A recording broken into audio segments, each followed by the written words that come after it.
तू शाफे महशर रोज जदा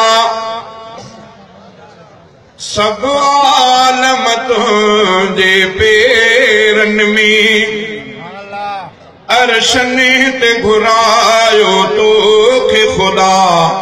सब आलम तुझे पेरन में तू शाफे महशर रोज जदा सब आलम तुझे पेरन में अरशन ते घुरायो तोखे खुदा सब आलम तुझे पेरन में अरशन ते घुरायो तोखे खुदा सब आलम तुझे पेरन में थियो हबश जो शाह गुलाम तुझो भरे अरब अजम तो सलाम तुझो थियो हबश जो शाह गुलाम तुझो भरे अरब अजम तो सलाम तुझो तुझे दर ते आया शाह गदा सब आलम तुझे पेरन में अरशन ते घुरायो तोखे खुदा सब आलम तुझे पेरन में तू शाफे महशर रोज जदा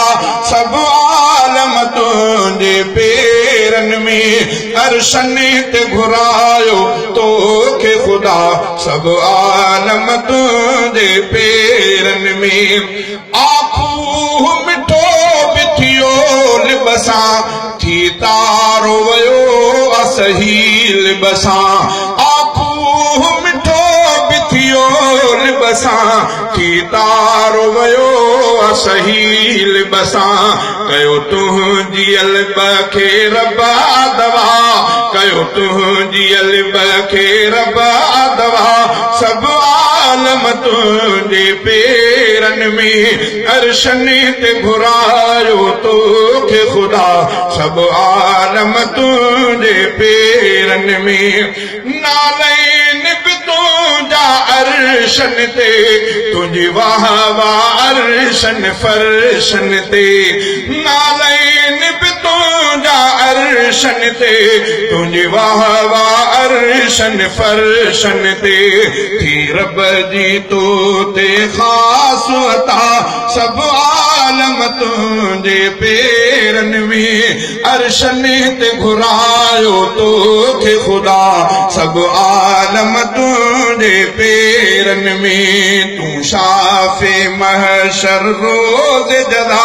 सब आलम तुझे पेरन में अरशन ते घुरायो तोखे खुदा सब आलम तुझे पेरन में तू आहे हसीन हसीनन खां तू वधे अमीन अमीनन खां तू आहे हसीन हसीनन खां तू वधे अमीन अमीनन खां हर वसफ में तुझा बुलंद दर्जा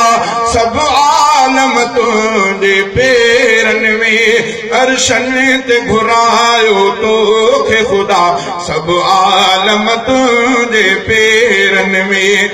वलसौफ में तुझो शान आहे ला उक़सिम तुझो मान आहे वलसौफ में तुझो शान आहे ला उक़सिम तुझो मान आहे क़ुरान करे थो तुझी सना सब आलम तुझे पेरन में अरशन ते घुरायो तोखे खुदा सब आलम तुझे पेरन में आसद के तुझे जहान जुड़ो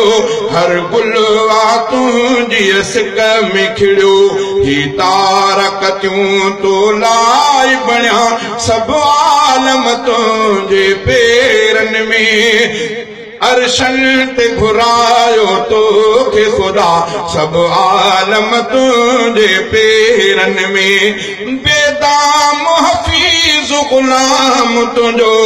मिले कौसर वारो जाम तुझो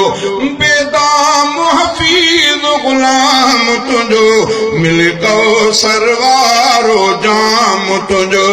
ऐं हशर में थे सल तुझी सफ़ा सब आलम तुझे पेरन में अरशन ते घुरायो तोखे खुदा सब आलम तुझे पेरन में तू शाफे महशर रोज जदा सब आलम तुझे पेरन में अरशन ते घुरायो तोखे खुदा सब आलम तुझे पेरन में।